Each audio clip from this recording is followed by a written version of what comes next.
The sky turned strange that night above the desert town. A bright blue light moved fast across the stars. Not like a plane, not like a meteor. It left no sound, no trail. Just a silent streak across the sky. People looked up and said, it was nothing, just space junk, maybe just a satellite falling, but Alex did not believe that he was different. He was young but curious, always listening to the stars. With his homemade radio in his small room filled with wires, maps, and old screens that night, his radio crackled with strange noise, not static, not wind. It was something else. Voice not loud, not clear, but soft and calm. It spoke in a strange way, not human, but full of meaning. Alex turned the dials, leaned closer, and wrote down what he could. The voice kept saying the same message over and over.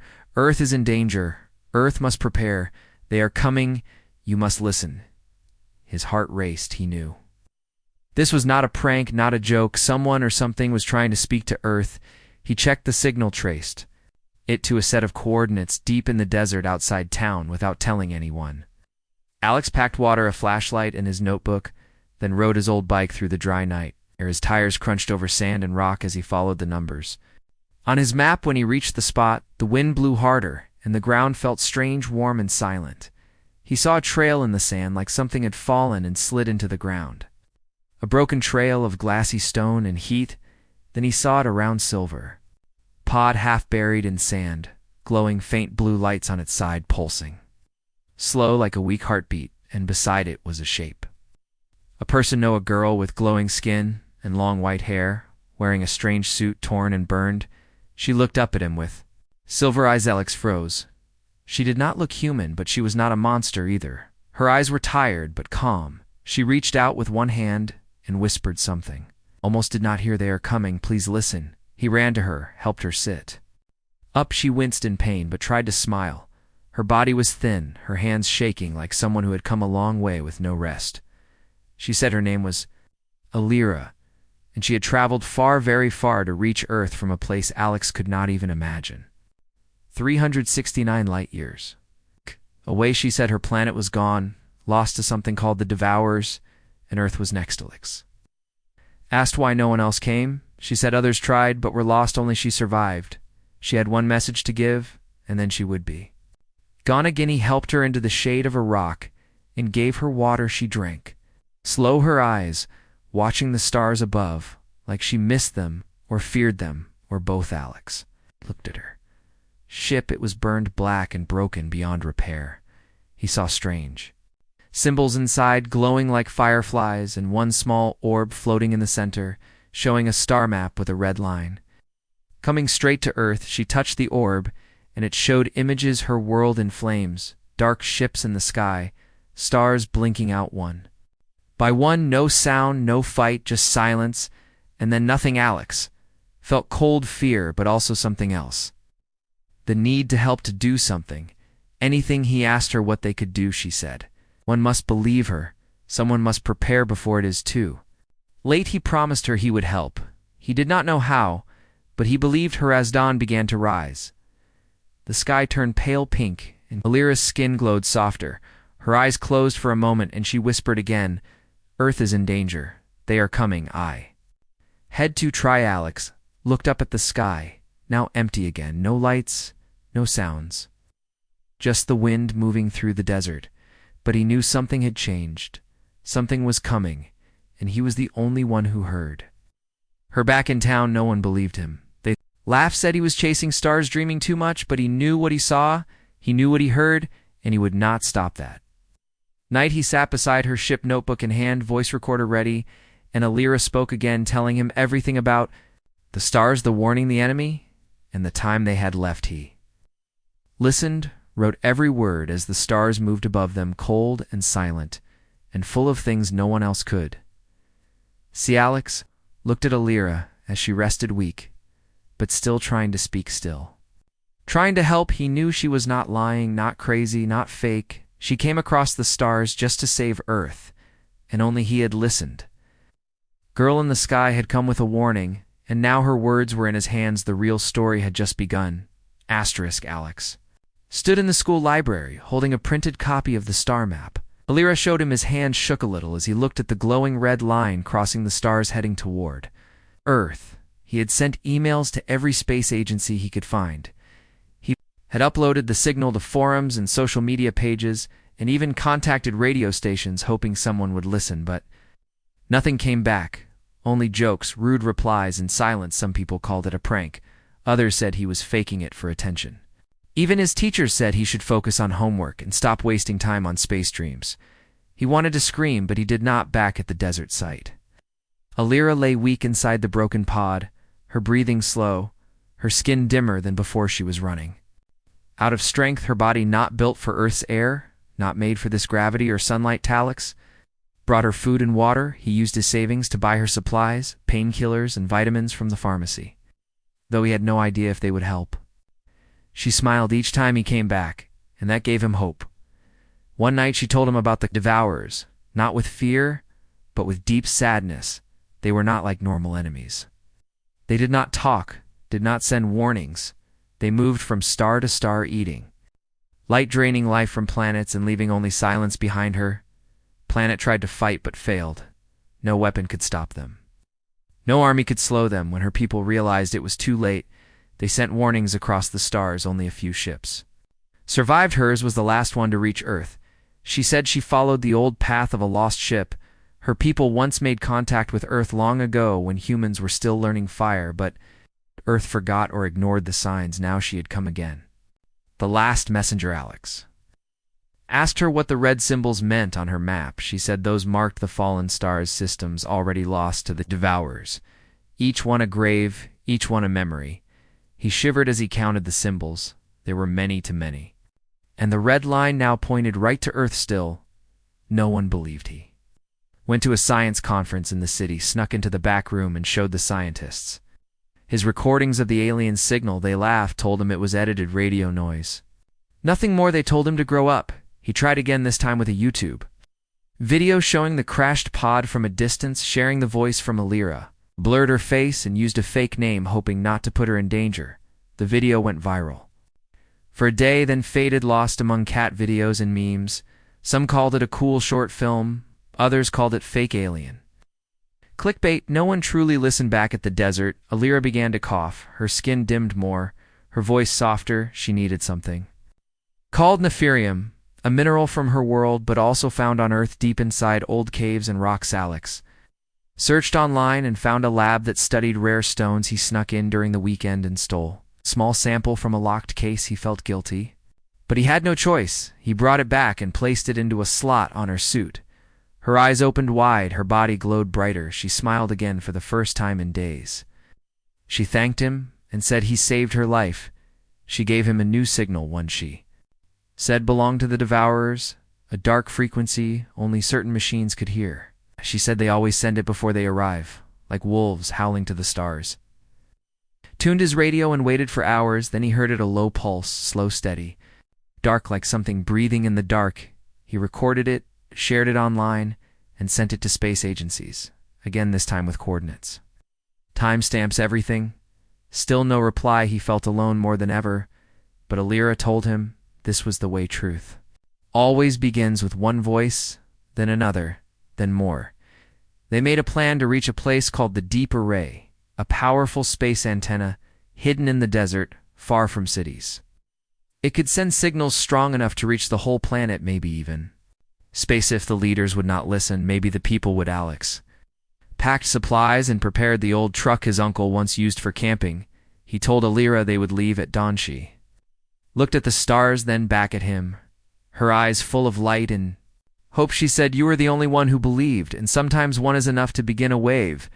As the night grew darker, Alex sat beside her, holding the radio, listening to the dark frequency still pulsing like a storm waiting to break. He closed his eyes, took a deep breath, and whispered to himself, "They will listen. They have to be, 'cause Earth had only days left, and still no one truly knew what was coming."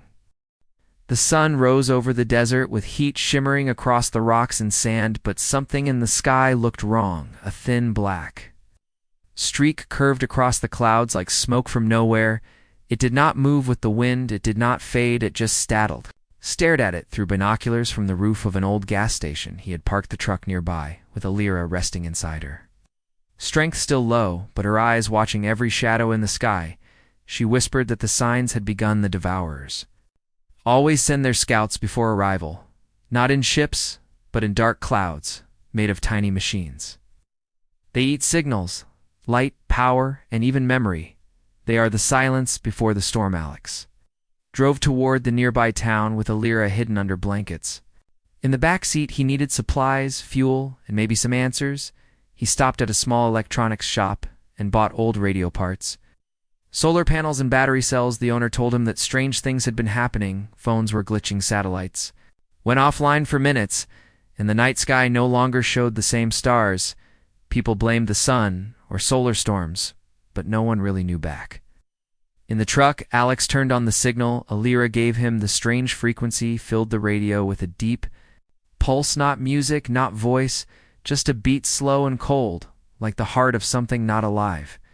They followed it and found an old observatory near the mountains. It was closed. Abandoned but still had power. Alex broke in and used the telescope system to scan the stars. He saw something that chilled him, a small group of black dots moving in perfect formation across the sky, not blinking, not spinning, just gliding like shadows with purpose. Alira confirmed they were scouts, not ships, but eyes and ears for the Devourers, she said. Once they mark a world, the countdown begins. The real fleet would follow soon. Alex and Alira decided they had no more time. They had to reach the deep array now, even if it was guarded, even if it meant breaking laws. They packed food, tools, and drove through the night across sand and rock, avoiding cities and main roads. Though stars above them seemed dimmer, the air felt heavier, and sometimes the radio picked up strange whispers like voices echoing from deep space. They stopped near a canyon to rest. Alira needed more nephirium, the last dose fading. Alex remembered an old mine nearby, where strange glowing stones were once found. He climbed down into the dark tunnels using a lantern and old maps. The air was cold and dry, and every step echoed like thunder in the silent cave. He searched for hours and finally found a cluster of glowing blue crystals hidden in a crack in the rock. He filled his bag and climbed back out to find Alira waiting with worry in her eyes. She placed the crystals into her suit, and her glow returned stronger than before. She touched his hand and thanked him. Her fingers cold but calmed. The next day they reached the edge of the deep array. It was a huge field of satellite dishes pointing to the sky, guarded by fences, cameras, and drones. Alex used the map he downloaded from a weather site to find a weak spot in the fence. At night, they moved in, silent and careful, crawling through tall grass and wires. They found a service hatch near the back end, used a stolen card to enter the main control room. Inside, screens showed the stars' weather data and strange readings from deep space. Alex plugged in Alira's device and uploaded the warning message. It was a mix of light, sound, and code, something only advanced tech could understand. The system accepted the upload and sent the signal across Earth and beyond. Alex and Alira watched as bars filled the screen. One by one, the message reached every corner of the globe and every orbit. Above, Alira closed her eyes as the final bar reached 100. She whispered that now someone would hear, now someone would see. But the moment ended fast. Alarms went off, red lights flashed, and doors locked. Drones began to fly toward the room's security. Teams were on their way. Alex grabbed Alira, and they ran through the side exit, jumping into the truck and speeding away as drones chased them through the night sky. They escaped, but barely, the truck damaged and the tires almost burning, but they smiled. Because the message was sent, that night news stations showed strange signals captured by space telescopes, whispers from stars.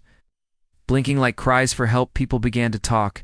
People began to wonder. Some still mocked, but others feared. Scientists started to argue on live TV about new data, strange readings, and star maps that matched no known path. Alira looked at Alex and said, "This is how it starts. Truth is slow, but once it moves, it cannot stop." The sky remained quiet, but the silence now had weight, and behind it something dark was watching. Something hungry, something close. The desert wind blew hard as Alex repaired the truck wires sparking and smoke rising from the engine. The escape from the deep array had pushed the machine too far. The tires were torn, the front glass cracked, and the engine refused to start. Alira stood nearby, Ow. her hands glowing as she adjusted her wrist console, checking the map of Earth's orbit and the signals now spreading across the planet. Her face was calm, but her eyes showed worry. The message had gone out, but time was short.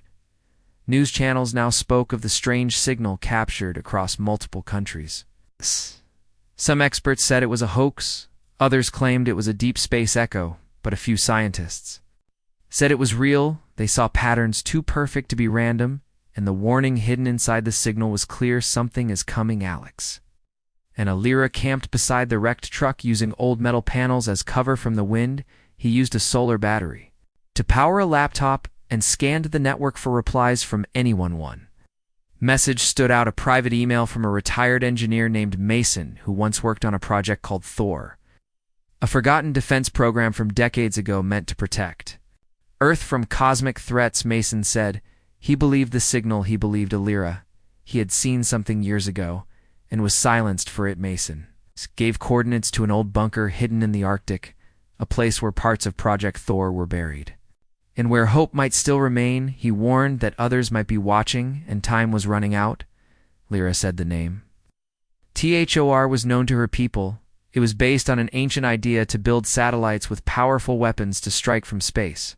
Before enemies reached Earth, the program failed and was hidden, but it might still hold a key they needed: transport. The truck could go no further, and flying was too risky, so they found an old train station miles away, where cargo trains moved through the desert to far regions of the world. At night, they boarded a slow freight train carrying frozen food and supplies. Heading north, they hid between containers wrapped in blankets as cold wind rushed through the gaps.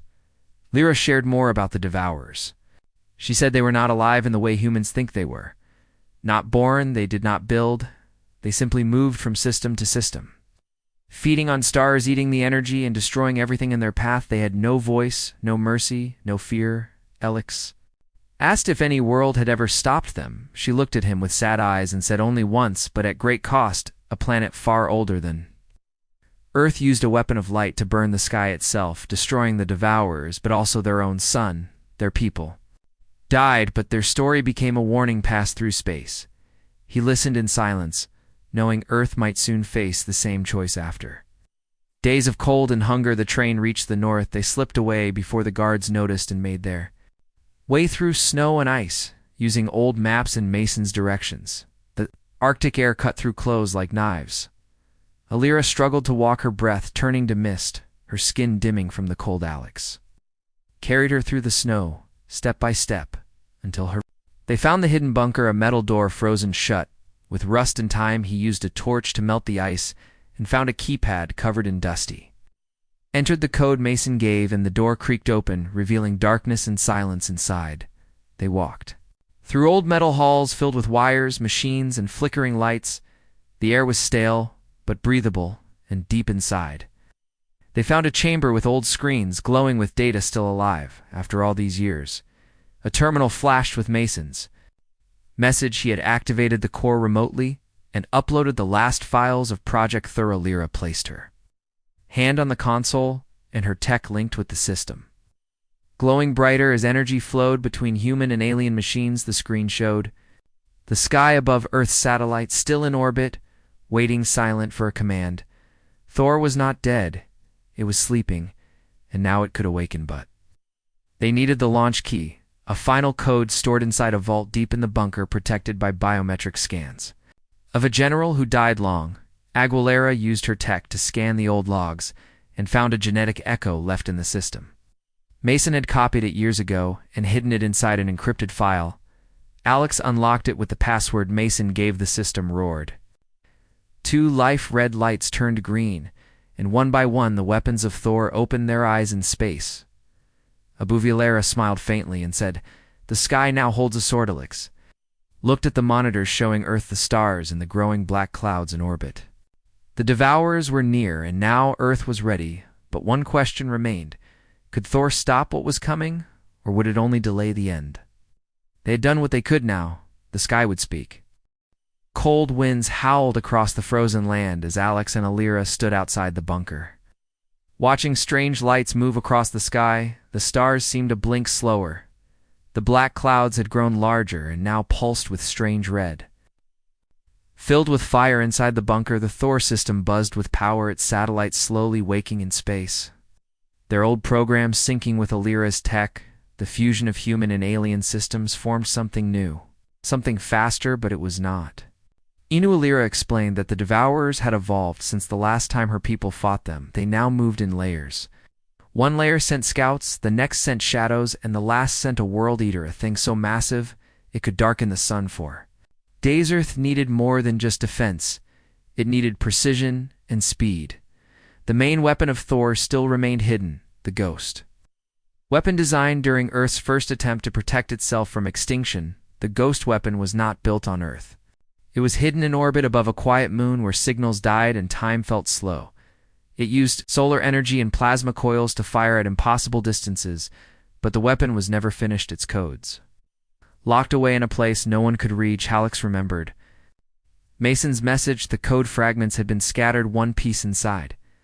The Arctic vault, one inside a military archive, and one inside a memory chip worn by the general himself, now buried in a sealed crypt beneath a collapsed base they needed. The pieces, and they needed them, Alira created a small map. Using the bunker console, it showed 3 blinking lights across the world they would need to travel thousands of miles, cross broken cities, guarded borders, and maybe worse, a first stop was a hidden lab in the mountains once used for deep tech research.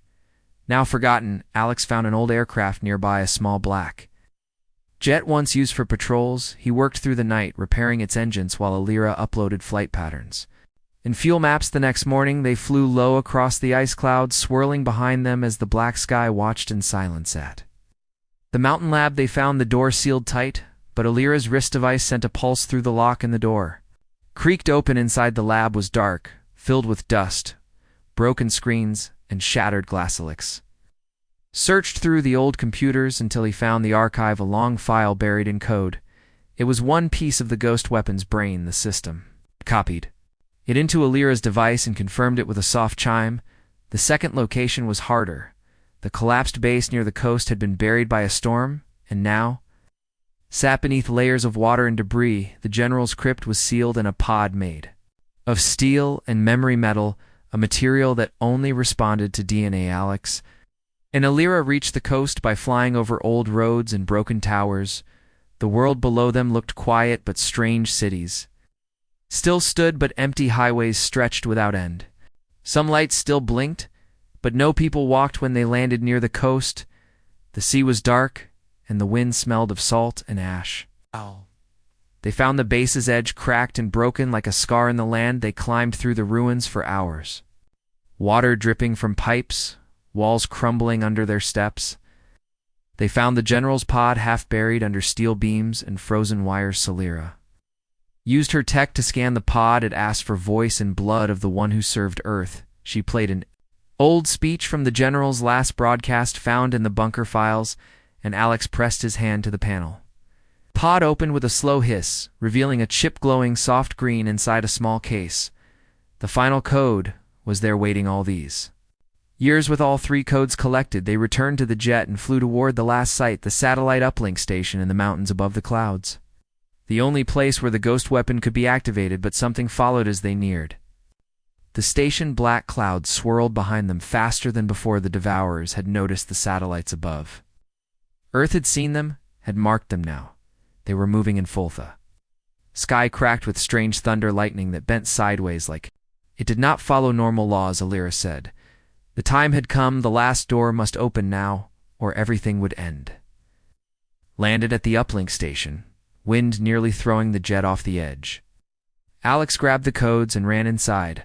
Wires flickered under his boot, screens blinked red, waiting for the command. Alira stood by the panel and entered the codes one by one, her hands shaking as energy flowed into the system. The final key lit up, and the Ghost weapon spoke for the first time in human voice command.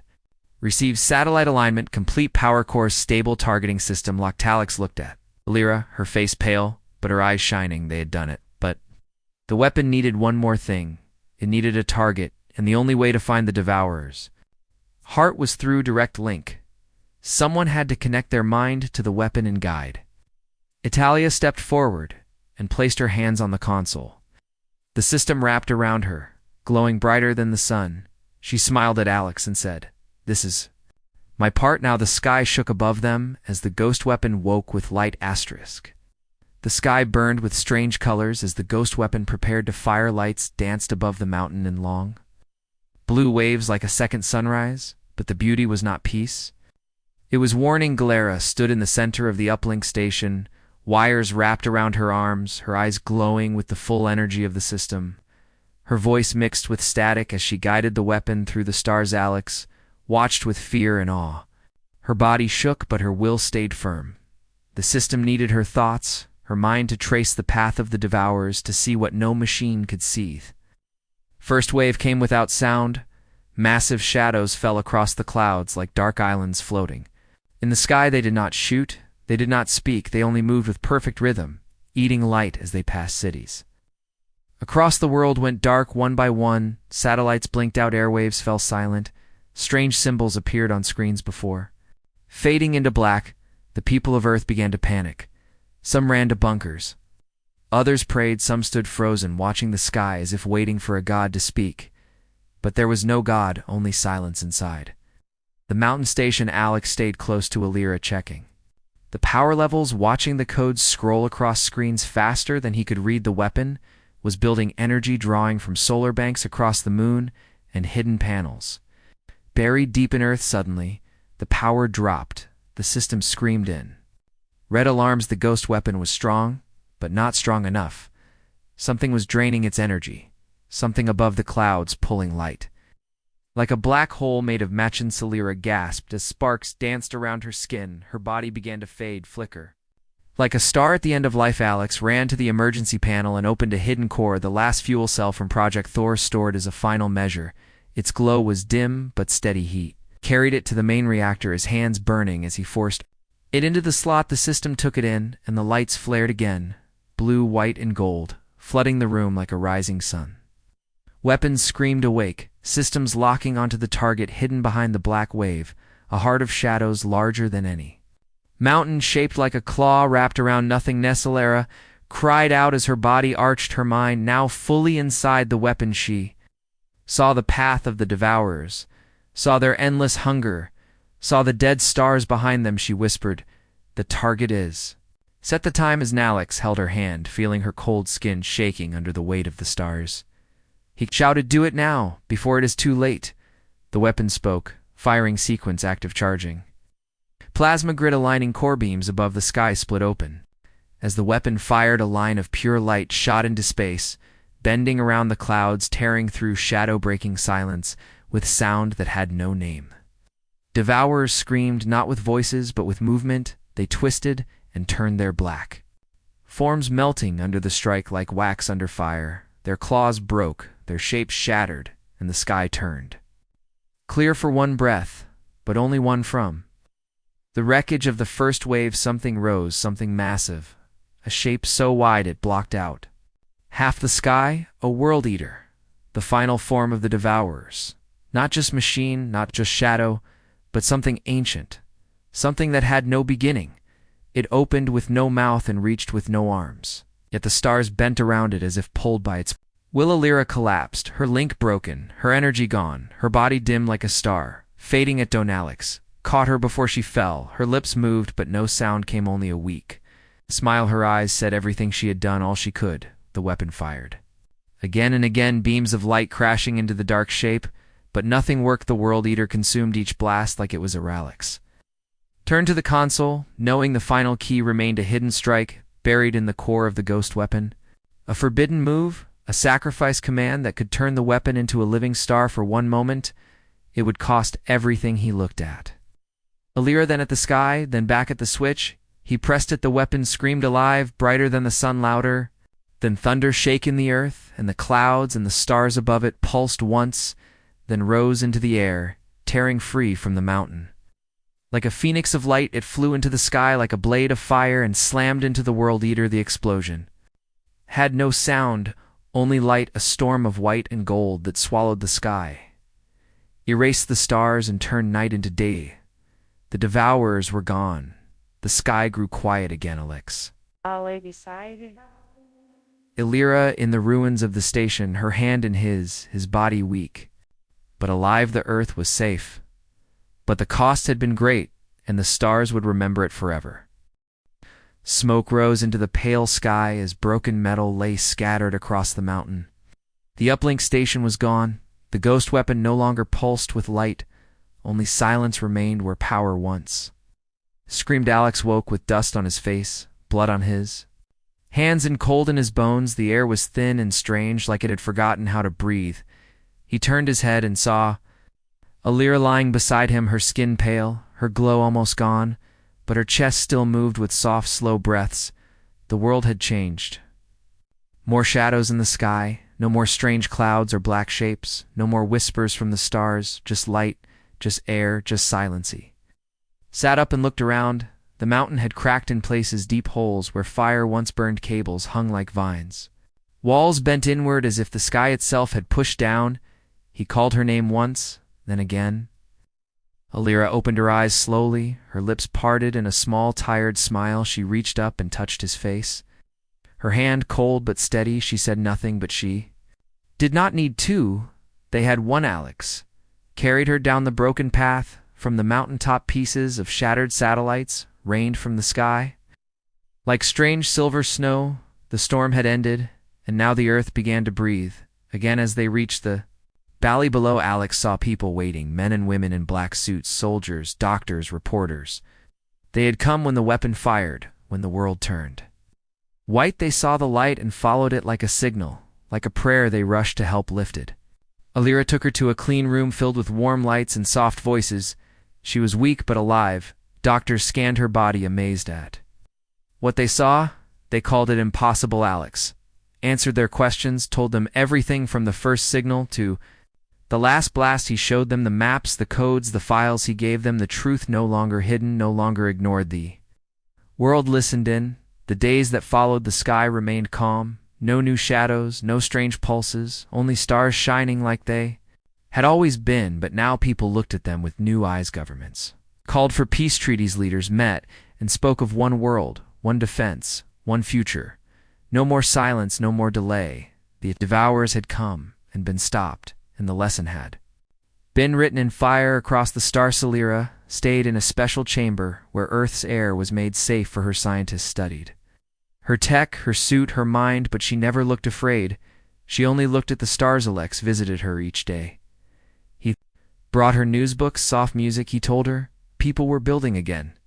Satellites, new weapons, better shields. They had listened. Finally one evening, as the sun set and the sky turned orange, Illyra stood outside for the first time, her feet in Earth's grass, her eyes wide with wonder. She said, "This world is loud and strange and beautiful." She smiled and said, "Thank you for believing." Alex laughed and said, "I did not save Earth, you did." She shook her head and said, "No, we saved it together." A small monument was built near the ruins of the uplink station, a single stone with no name, just words carved in silence for the stars to see. She crossed the sky so others could live. Alex stood beside the stone, often watching the sky, waiting, not in fear, but in hope, because he knew the stars were not done speaking. One night, Illyra showed him something, a small orb filled with light. It held a map, not just of stars, but of voices, other worlds who had sent warnings, who had cried out before falling their signals. Hidden, lost, waiting for someone to hear. She said, "We can find them, we can answer them." Alex nodded and said, "Then let us go." A new ship was built, part human, part alien, faster than light, powered by hope and memory. It was small but strong, made to travel where fear had once ruled, made to speak where silence had won. Illyra and Alex stood inside it as the engines hummed, the stars ahead of them, wide and endless. They looked at each other and smiled. The ship rose through the clouds, past the moon, past the ruins of broken satellites, past the line where Earth ended and space began. A message was sent, not a warning, not a cry, but a promise. We are here, we are listening, we remember, and somewhere far away beyond broken suns and dark paths, a small flicker of light answered back, soft and slow. But real the stars will remember, and now so will we.